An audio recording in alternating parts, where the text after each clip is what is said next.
Hi, and welcome to part 8 of The Adventures of UberDad. In this one, I'm going to talk about some general strategies about driving.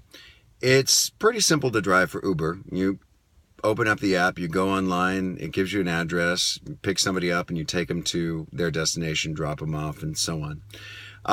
But as you drive, you're going to learn there's certain intricacies to doing it, ways that you can optimize the process, and also strategies to avoid some things that are, I think, unscrupulous that some Uber drivers out there I've heard about through anecdotes have done, and things to avoid. So first off, I'd like to talk about picking people up. As simple as it sounds, getting people on the right side of the road is actually a very tricky thing, particularly if you work in an urban area where you have a lot of one-way streets. You're going to find that apps like Waze and Google Maps will go ahead and get you there, but oftentimes they won't get you exactly where you need to be. And when you're dealing with rush hour traffic or really busy areas, or areas where you have metros or trains or things that are coming, or cross traffic from multiple directions, it can be a really important strategy to go ahead and decide how you're going to get around to pick these people up.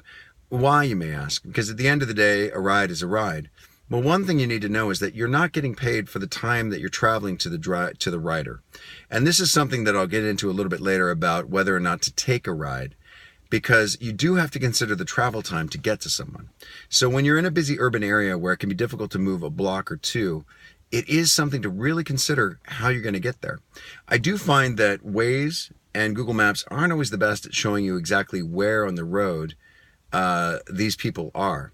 So one thing you can do, I do think the Uber mapping app is very good at telling you precisely where they are when they throw the pin down. That gives you an idea of the orientation of where you should be. One thing to know, though, is that the Uber app doesn't self-orient, meaning that it's oftentimes upside down. Depending on the way that you're driving, you have to sort of think it yourself. You can manually reach up and turn the app like so, but that's dangerous. You're taking your eyes off the road, you're trying to do it, it doesn't always work.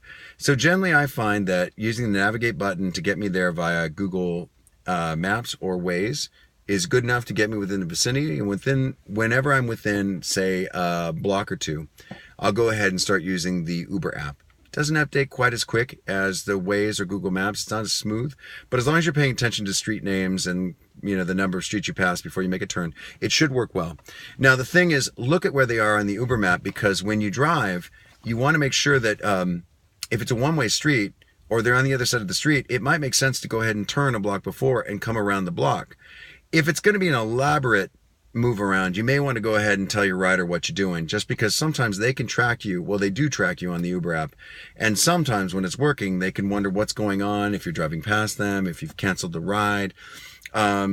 Driver-rider confusion is probably a big source of a lot of the problems that people have with Uber. Oftentimes the app doesn't work quite exactly right, or the riders can't find the passengers and tend to leave them too quickly, and these people are left stranded without a ride. So it's very important that you arrive there quickly, because obviously you're not getting paid until you put them in your car and you go ahead and turn on that the driver is in the car. And the other thing is that you don't want to have them risk life and limb, or you don't want to have to make the awkward call and say, hey, by the way, I'm on the other side of the street from you. Can you go ahead down to the crosswalk and cross over? Because it's going to be too hard for me to go around the block. It'll take me another 10 minutes to do so. So if you want a good rating, and you want the rider to enjoy the experience, and you want to make it as expedient as possible, then make sure that you consider, don't just follow your mapping instructions. Go ahead and consider logically where they are on the street, where they want to be picked up, and strategize how you're going to do that. It sounds like a simple trick, but over time, over multiple rides, as you've done hundreds and multiple hundreds of rides, you're going to find out that that 5 minutes that you saved by doing it properly adds up to dollars. And so that's one of the things about it. Time is essential with Uber. Obviously, people can't drive 24 hours a day. You've only got the time that you're out there on the road, and you want to optimize it as much as you can to make sure that when you're driving, there's someone in your car. Obviously, surge pricing and things like that factor into it. That's something I'm going to go ahead and cover on the next vodcast, so this doesn't get too long. But I think this is actually a really important strategy, as dumb as it sounds, to think about when you go ahead and you drive for Uber. Okay, so I'm going to cut it short there. We'll get onto the surge pricing, some other strategies in the next video cast. If you have any questions, go ahead and reach out to me at UberDad uber.la@gmail.com, or go ahead and leave comments in the comment section for this video or the playlist, and I'll go ahead and try and answer them as quickly as I can. Likewise, if you're going to sign up for Uber and you enjoy this video cast and it had something to do with you doing it, it'd be much appreciated if you go ahead and you follow the link at the top right of this video through the card. That will take you to a page that has a link directly into Uber where you can sign up using my referral code, or also listed in there is my referral code. And you can just go ahead to uber.com if that's more comfortable for you. And at some point during the sign up process, it will prompt you for a referral code if you have one.